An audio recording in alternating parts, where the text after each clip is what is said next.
Theory.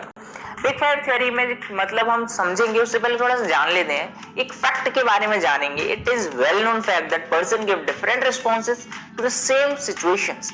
Indeed, the big five factors of personality are the five main domains which define human personality and account for individual differences.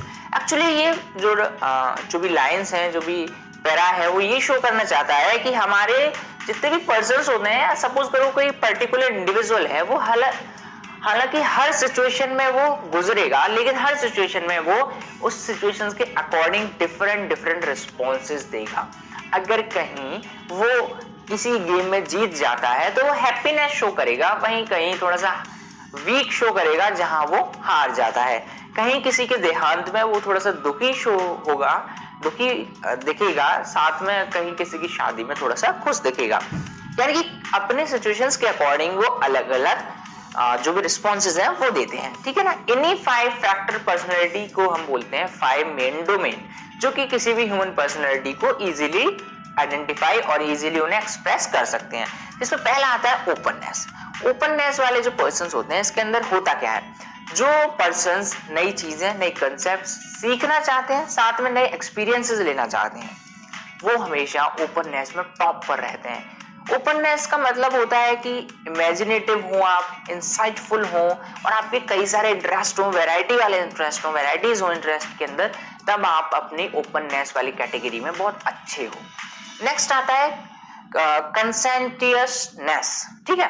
कंसेंटियसनेस का मतलब होता है कि जो person reliable है और प्रॉम्प्ट है, ठीक है। ये हमेशा ऑर्गेनाइज्ड, सिस्टमैटिक, लेबोरियस और हर रिस्पेक्ट में या हर एस्पेक्ट में ये हमेशा कंप्लीट रहते हैं। इसका मतलब वो रिलायबल भी होते हैं और वो सिस्टमैटिक वर्क भी करते हैं और लेबर भी करते हैं। इसके बाद आता है एक्सट्रोवर्जन, जो कि एक्सट्रोवर्ट से ही बना हुआ है। Extroverts gets their energy from interacting with other individuals. जैसे कि हमने पढ़ा था कि इंट्रोवर्ट वो होते हैं जो खुद से मतलब रखते हैं, लेकिन एक्सट्रोवर्ट वो होते हैं जो सोशल होते हैं। तो ये अपनी एनर्जी, इसका मतलब अपने जो भी एक्सपीरियंसेस हैं वो दूसरे पर्सन्स के साथ इंटरेक्ट करने के बाद लेते हैं। वही इंट्रोवर्ट्स क्या होता है कि वो खुद से ही अपनी एनर्जी ले लेते हैं। तो एक्सट्रोवर्जन क्या होता है कि एनर्जेटिक, टॉकेटिव और असर्टिव वाली क्वालिटीज को रखता है। एक्सट्रोवर्जन सिर्फ एक्सट्रोवर्ट से ही रिलेट करेगा, ना कि इंट्रोवर्ट से। इसका मतलब है सिर्फ एक्सट्रोवर्जन वाली जो क्वालिटीज है, यानी कि एनर्जेटिक हो, टॉकेटिव हो, असर्टिव हो, तो वो एक्सट्रोवर्जन की क्वालिटी में आ जाता है। इसके बाद आता है हमारा एग्रीबलनेस। एग्रीबलनेस का मतलब होता है जो पर्सन्स फ्रेंडली हो, कोऑपरेटिव हो, कंफर्टेबल हो, काइंड और जेंटल हो, जो पर्सन बहुत आसानी से एग्री हो जाते हैं और बहुत आसानी से मान जाते हैं किसी भी चीजों को, और वो यूजुअली काइंड, जेनरस, अफेक्शनेट और सिंपैथेटिक होते हैं। एग्रीबलनेस का मतलब सिंपल सा इतना है कि आप किसी भी चीज के साथ एग्री कर रहे हो, किस तरीके से एग्री कर रहे हो, सिचुएशन को समझ के कर रहे हो, किस वे में जा रहे हो उसे एग्री करने के बाद, तो ये सारी चीजें एग्रीबलनेस में आ जाती हैं। इसके बाद न्यूरोटिसिज्म आता है। ये एक इमोशनल स्टेबिलिटी के बारे में बात करता है और इसके अंदर किसी भी एक पर्सन की इमोशनल स्टेबिलिटी को रिलेट करता है। इसके अंदर एक्चुअली नेगेटिव इमोशंस की डिग्री को भी ये रिलेट करता है, क्योंकि जो बंदा जिसके पास हाई न्यूरोटिसिज्म है वो हमेशा इमोशनल इनस्टेबिलिटी को फील करेगा और नेगेटिव इमोशंस उसके अंदर ज्यादा होंगे। तो ये इंडिविजुअल थोड़े से मूडी, यानी कि थोड़ा मूड खराब है यार ऐसा बोलते हैं, और टेंस्ड भी रहते हैं। तो न्यूरोटिसिज्म का मतलब इमोशनल स्टेबिलिटी से होता है, जो कि न्यूरोटिसिज्म जो ज्यादा होगा किसी पर्सन के अंदर, तो उसके माइंड की इनस्टेबिलिटी बढ़ेगी, नेगेटिव इमोशंस बढ़ेंगे, ठीक है ना। दोनों चीजें अलग हैं, ठीक है। इसमें बात होती है इमोशनल स्टेबिलिटी की, लेकिन न्यूरोटिसिज्म का मतलब ये है कि किसी पर्सन की इनस्टेबिलिटी बढ़ रही है, ठीक है, यानी कि वो थोड़ा सा नेगेटिव इमोशंस के साथ आ रहा है। चलो आगे डिस्कस करेंगे मोटिवेशन के बारे में। मोटिवेशन आपने काफी बार सुना होगा कि यार हम YouTube पर वीडियोस देख ले और मोटिवेट हो जाएंगे 1 घंटे के लिए, फिर उसके बाद फिर सो जाएंगे। एक्चुअली मोटिवेशन का रियल मतलब क्या होता है? अब देखो, हम फिजिकल एजुकेशन में पढ़ रहे हैं तो कुछ न्यू कंसेप्ट्स के साथ, इंटरेस्टिंग पॉइंट्स के साथ इस चीज को पढ़ेंगे। फर्स्ट ऑफ ऑल मोटिवेशन का मतलब क्या है वो जान लेते हैं। As we all know, motivation is one of the main psychological factor which affect performance। यानी कि डायरेक्टली ये हमारी परफॉर्मेंस को अफेक्ट करता है, चाहे शॉर्ट पीरियड ऑफ टाइम के लिए ही क्यों ना करे, और ये किसी भी चीज से आ सकता है। ये हमें इंस्पायर करता है किसी काम को करने के लिए। The definition of motivation is to give a reason or end, enthusiasm or interest that cause specific action or certain behavior. Motivation is present in every function of life. हम मोटिवेशन कहीं से भी ले सकते हैं. आपके एग्जाम्स आ रहे हैं, आपको मोटिवेशन उसी चीज से मिल जाएगा. कोई भी वीडियो देखने की जरूरत नहीं है. एग्जाम्स के अंदर बेटर करना है, ये भी आपके अंदर से एक आवाज आएगी तो आपका मोटिवेशन ऑलरेडी बढ़ जाएगा. लेकिन उस मोटिवेशन को सस्टेन कर पाना थोड़ा सा डिफिकल्ट हो जाता है. वो मोटिवेशन सिर्फ तब तक ही आता है जब तक आपकी लाइफ के किसी फैक्टर पर कोई इम्पैक्ट पड़ता है. सपोज करो आप आज स्कूल गए और स्कूल में आपके मार्क्स शो कराए गए और आपको थोड़ा बहुत सुना दिया टीचर ने, तो वो उस चीज का मोटिवेशन जो होगा, चाहे वो नेगेटिव हो पॉजिटिव हो, दोनों तरीके से हो सकता है. अब वो भी कुछ ही टाइम के लिए ही रहेगा. एक दिन भले ही रह जाए, घर आओगे कि आज मैं इतना पढ़ूंगा और आज से ये शुरू, टाइम टेबल शुरू, और फिर थोड़े दिन बाद क्या हो जाता है, फिस हो जाती है सारी चीजें, यानी कि खत्म हो जाता है मोटिवेशन. तो मोटिवेशन एक्चुअली होता कैसे है, इस चीज के बारे में हम यहाँ बात करेंगे. अब मोटिवेशन एक ऐसी कंडीशन होती है जो हमारे एक्शंस को एनर्जाइज और डायरेक्ट करे किसी भी वे की तरफ, तो उसे हम मोटिवेशन कह सकते हैं. मोटिवेशन एक जनरल लेवल होता है किसी भी एक्शन का बढ़ने का किसी भी इंडिविजुअल के अंदर. मोटिवेशन एक ऐसी फोर्स होती है जो किसी भी इंडिविजुअल को किसी भी एक्टिविटी को करने के लिए मोटिवेट, यानी कि उसे पजेस करती है, उसे थोड़ा सा प्रपोज करती है उस चीज को करने के लिए, और उसे डिटरमाइन करती है कि इंडिविजुअल का जो डायरेक्शन है वो किस तरीके से जाएगा, उसके एक्शन की इंटेंसिटी क्या होगी, कितने अच्छे से वो उस काम को करेगा. मोटिवेशन के ऊपर भी वो डिपेंड करता है. अब यहाँ मोटिवेशन के कई तरीके के टाइप आ जाते हैं. अब टाइप के अंदर पहला आता है इंट्रिंसिक मोटिवेशन. इंट्रिंसिक मोटिवेशन, जहां इंट्रिंसिक आ जाए तो समझ जाओ कि इंटरनल ये काम कर रहा है. It is internal. It occurs when people are compelled to do something out of pleasure, importance or desire. Motivation is always intrinsic when the force comes from with oneself. यानी कि जब हमारे अंदर से कोई आवाज आने लगे कि यार ये काम कर रहा है और इस बार मार्क्स तो मुझे फोड़ देने हैं, ठीक है ना, तो ये होगा हमारा इंटरेस्टिंग मोटिवेशन. हम खुद से अंदर से अपनी जो भी हमारा प्लेजर है उससे और आगे जाने की कोशिश कर रहे हैं, अपने डिजायर्स को कंप्लीट करने की कोशिश कर रहे हैं, तो वो इंट्रिंसिक मोटिवेशन हम खुद से ले रहे हैं, अपने अंदर से ले रहे हैं, तो वो हमारा इंट्रिंसिक मोटिवेशन की क्वालिटी के अंदर आ जाएगा. नेक्स्ट आता है एक्सट्रिंसिक मोटिवेशन, जो कि किसी भी ऑब्जेक्ट से आ सकता है, किसी भी पर्सन से आ सकता है, किसी भी चीज से आपको मोटिवेशन आ सकता है. ये एक्सटर्नल होता है, हमेशा एक्सटर्नल फैक्टर्स की वजह से ये अफेक्ट होता है. ये हमेशा एक्सटर्नल फोर्सेस, चाहे वो नेगेटिव हो या पॉजिटिव हो, दोनों बिहेवियर्स को प्रोड्यूस कर सकती है. ऐसा ही आपके इंटरनल मोटिवेशन के साथ भी होता है. जैसे कि इसके अंदर बात करें रिवॉर्ड्स, पनिशमेंट, प्रेज, ब्लेम और कैश प्राइज, ये एक्सटेंसिव मोटिवेशन के पार्ट्स हैं. इनका बहुत इंपॉर्टेंट रोल होता है. किसी को रिवार्ड दे रहे हो तो वो ज्यादा रिवार्ड लेने के लिए मोटिवेट होगा. किसी को पनिशमेंट दे रहे हो तो उसके दो फैक्टर्स आएंगे, या तो उसे एक नेगेटिव वे मिलेगा, एक पॉजिटिव वे मिलेगा कि आगे से मुझे पनिशमेंट नहीं लेनी है, या यार पनिशमेंट मिल ही रही है, काम कितना भी कर लो, आगे से फिर अब करने की कोई जरूरत नहीं. प्रेज, ब्लेम, उसे सराहना देना, उसको किसी भी काम के लिए थोड़ा सा ब्लेम करना. ब्लेम भी नेगेटिव पॉजिटिव हो सकता है कि तूने ऐसा बेकार कर दिया, भाई तूने बहुत अच्छा किया, कोई बात नहीं, आगे से और अच्छा करना. कैश प्राइजेस, जो ये चीजें हैं काफी ज्यादा इंपॉर्टेंट हो जाती हैं किसी मोटिवेशन के काम को करने के लिए, ठीक है ना. अब ये क्या होता है कि जो डिवाइसेस होती हैं वो फाउंड होती हैं किनमें, अदर्स के अंदर. अदर यानी कि it has been found that such devices motivate more strongly than others. यानी कोई अदर पर्सन आपको मोटिवेट करे उससे ज्यादा तो ये जो रिवॉर्ड्स वगैरह हैं ये आपको मोटिवेट कर देते हैं, ठीक है ना. अब देखो इसके बाद टेक्निक्स क्या होती है मोटिवेशन को बढ़ाने की. Goal setting. गोल सेटिंग एक ऐसा पार्ट है इस चीज का जो काफी इंपॉर्टेंट होता है.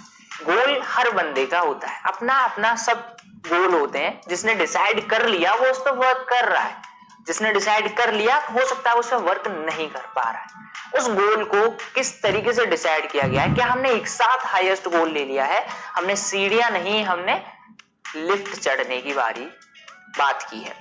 तो यहाँ पर गोल सेटिंग की बात ये है कि आपको अपने गोल्स को, अपने एजेंडास को पहले से सेटल करके रखना है, और उसके साथ आपको कितना काम करना है, किस रूटीन के साथ करना है, ये चीजें आपको हमेशा सेट करके रखनी है. और हमेशा आपको याद रखना है कि यार ये मुझे पाना है, तो आप ऑटोमेटिकली मोटिवेट हो जाओगे।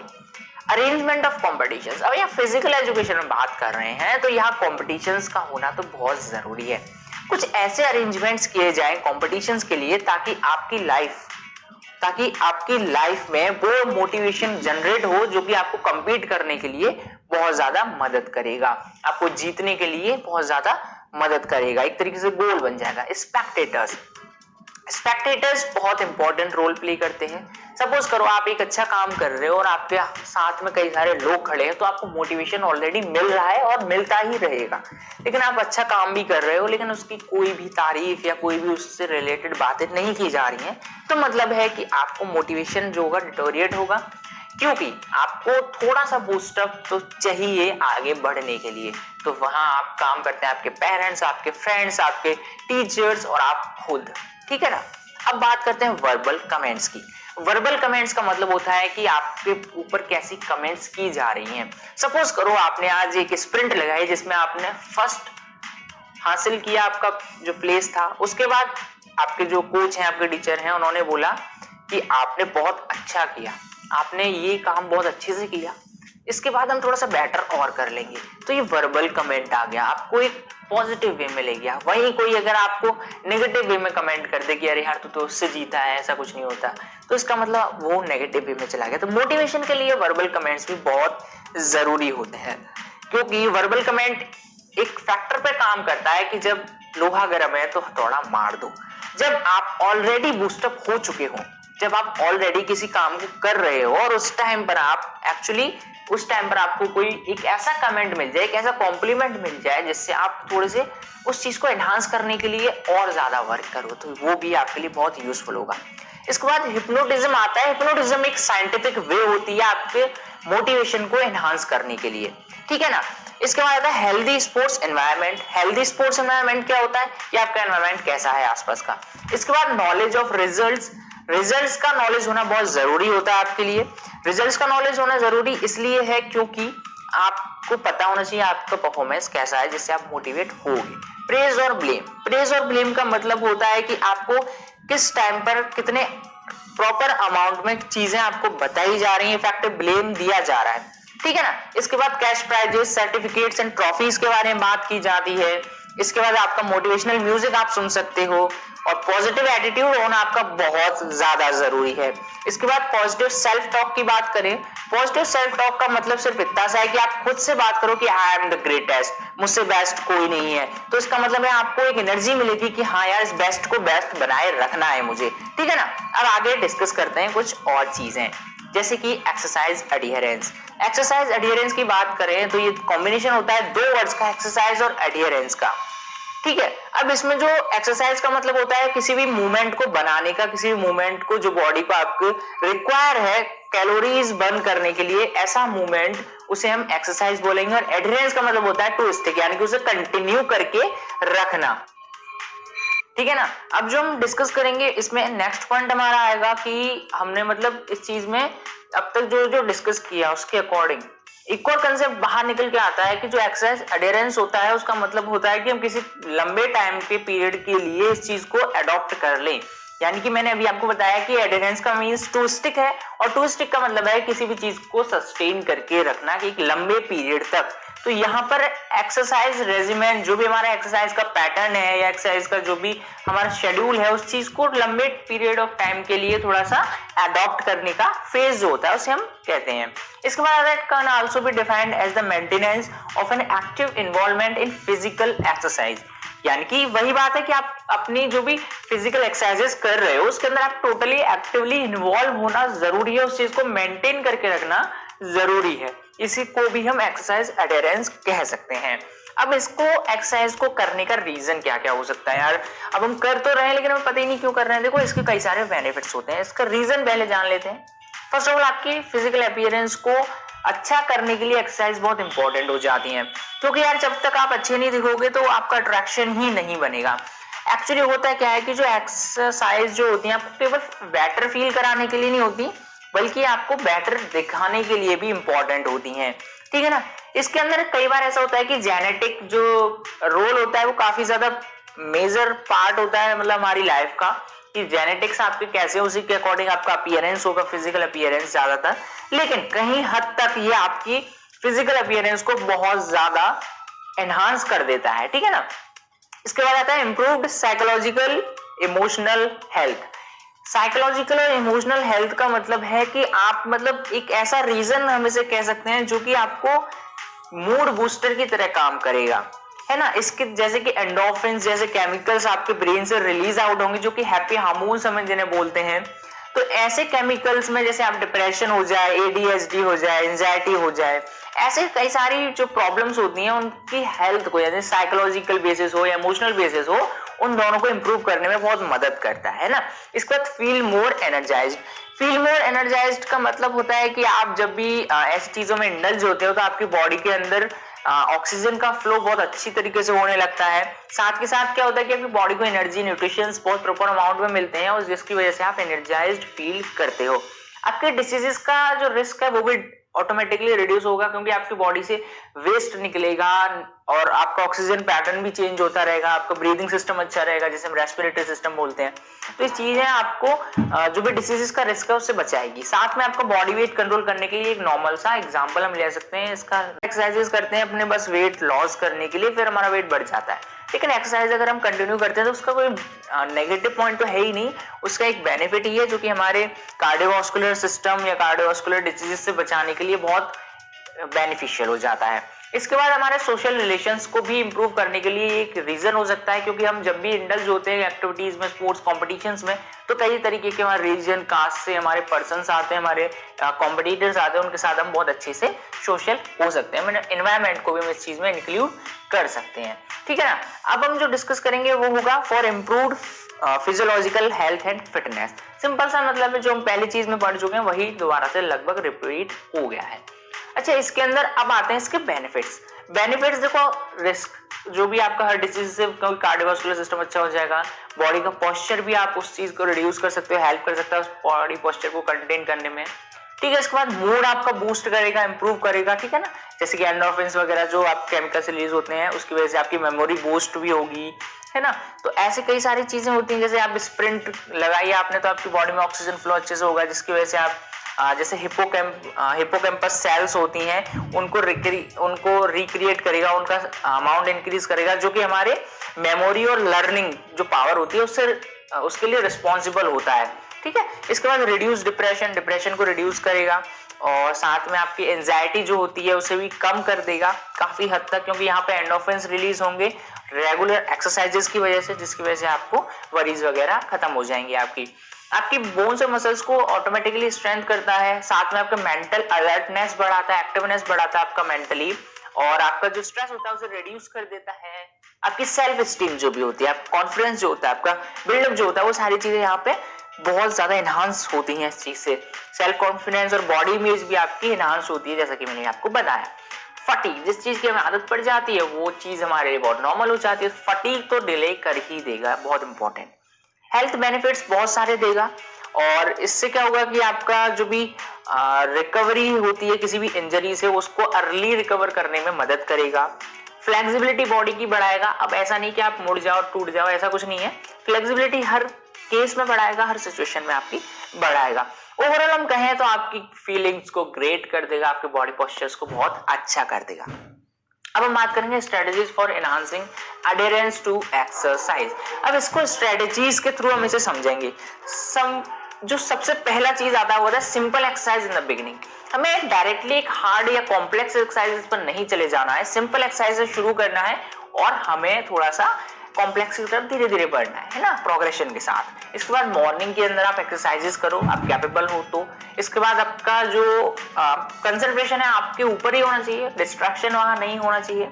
आपको अप्रोप्रिएट गोल आपको सेट करना है, जिसकी वजह से आप इन चीजों को अडॉप्ट कर पाओ। दूसरों की सपोर्ट आप ले सकते हो, कोचेस की, ट्रेनर्स की, या अपने फ्रेंड्स की, किसी की भी आप सपोर्ट यहाँ ले सकते हो इन चीजों को अचीव करने के लिए, ठीक है। इसके बाद अपने आप को भी थैंक करो। अपने आप को थैंकिंग करने का मतलब है कि आपको क्या करना है कि अपने आप को कुछ ऐसे मोटिवेशनल थॉट्स देने हैं, अपने आप को थोड़ा सा अप्रिशिएट करना है कि हाँ यार, आप आज मैंने ये काम करा थैंक्स टू मी, क्योंकि आपके अंदर से ही वो आवाज आएगी। इंटरेस्टिंग एक्सरसाइजेस को सेलेक्ट करो जो आपको बोर ना करें, क्योंकि फिर आप फॉर्मेलिटीज ही पूरी करोगे। B punctual. पंक्चुअल का मतलब है कि आपको रेगुलर रहना है, आपको शेड्यूल के अकॉर्डिंग रहना है, जैसे कि मेगा शेड्यूल, कोई बात आ गई। इसके बाद अपनी प्रोग्रेस के बारे में जानना बहुत इंपॉर्टेंट होता है, आपके हर चीज से रिलेटेड हो। इसमें आपकी जो एक्सरसाइजेस प्रोग्राम होते हैं उनकी वेराइटीज लाओ डिफरेंट। अब हम एग्रेशन के बारे में बात कर लेते हैं। एग्रेशन एक ऐसा कंसेप्ट है साइकोलॉजी में, जो टर्म एग्रेशन है वो एक बिहेवियर की रेंज, किस बिहेवियर को हम कितनी रेंज तक ले जाते हैं, और अग्रेशन का मतलब है कि एक अग्रेसिव बिहेवियर। अब ये फिजिकल और साइकोलॉजिकल हार्म दोनों से भी रिलेट हो सकता है। अब ये आप खुद को भी कर सकते हो, किसी ऑब्जेक्ट को भी कर सकते हो एनवायरनमेंट में, या किसी पर्सन को भी कर सकते हो।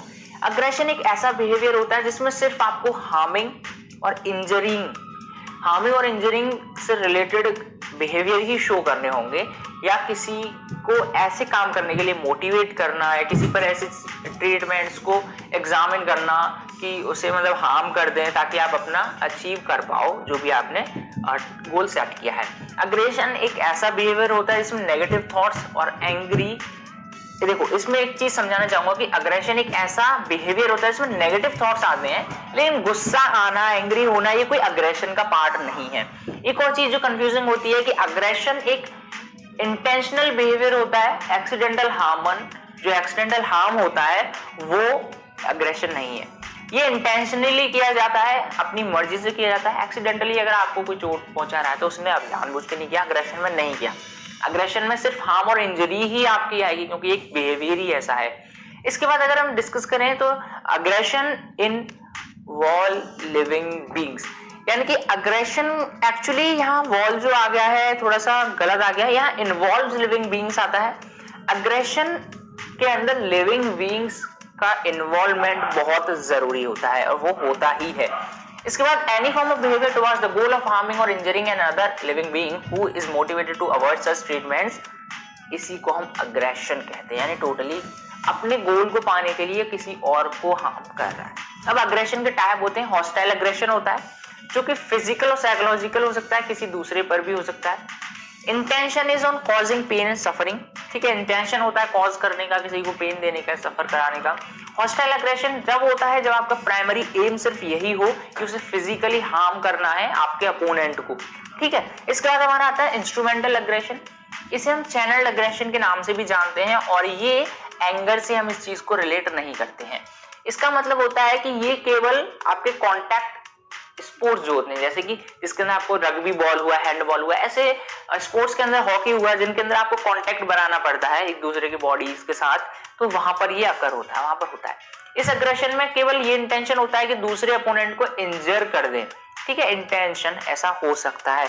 लेकिन यहाँ पर इंपॉर्टेंट गोल ये होता है कि चाहे दूसरे को इंजरी हो, हार्म हो, कोई टेंशन नहीं है, आपका जो गोल है, आपका जो अचीवमेंट आपको चाहिए आप कंपटीशन में, वो आपको अग्रेसिवली एक्ट करना कंपटीशन को जीतने के लिए ही है, ठीक है ना। इसके बाद बात करें तो असर्टिव बिहेवियर आता है। असर्टिव बिहेवियर क्या होता है, इसके अंदर कई तरीके के अग्रेशन है, अग्रेसिव बिहेवियर्स आते हैं। इसके अंदर लेजिटिमेट फिजिकल और वर्बल फोर्सेस भी यूज की जाती हैं, किसी पे कमेंट कर देना जिसकी वजह से उसको अग्रेशन आ जाए, गुस्सा आ जाए, जिसकी वजह से वो थोड़ा सा डिस्टर्ब हो जाए। ये चार मेन क्राइटेरिया से रिलेटेड होता है, जैसे कि आपका गोल ओरिएंटेड हो सकता है, किसी को हार्म पहुंचाना नहीं होता है इसके अंदर, uses only legitimate forces और does not break any rule of the game, इसमें कोई रूल वगैरह नहीं तोड़ा जाता है, कोई भी फिजिकली टच नहीं किया जाता है, किसी को हार्म ऐसे नहीं पहुंचाया जाता है, इंटेंशन नहीं होता है, सिर्फ कमेंट करने से उसका बिहेवियर चेंज हो जाएगा, और बिहेवियर चेंज होने की वजह से वो थोड़ा सा दिक्कत में आ जाएगा। तो ये थे इस चैप्टर से